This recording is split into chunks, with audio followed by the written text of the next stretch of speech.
Nama kakek Tarman 74 tahun sempat menjadi sorotan di media sosial. Setelah muncul kabar ia menikahi seorang gadis muda dengan mahar berupa cek palsu senilai 3 miliar rupiah.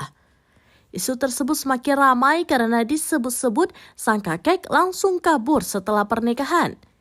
Namun belakangan terungkap bahwa kabar tersebut hanyalah isu tak berdasar yang disebarkan oleh seorang pengguna TikTok bernama Wisnu.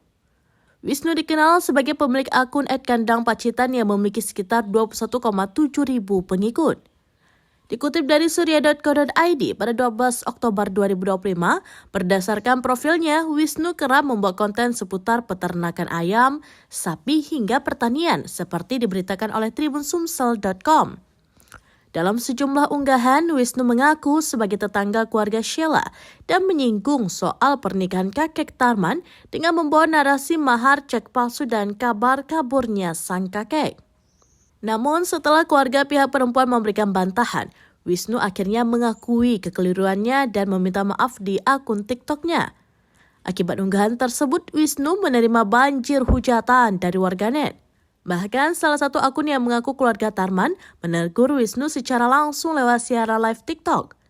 Dalam video terbarunya, Wisnu tampak mendatangi rumah orang tua Sheila untuk meminta maaf secara langsung sekaligus klarifikasi untuk menenangkan suasana.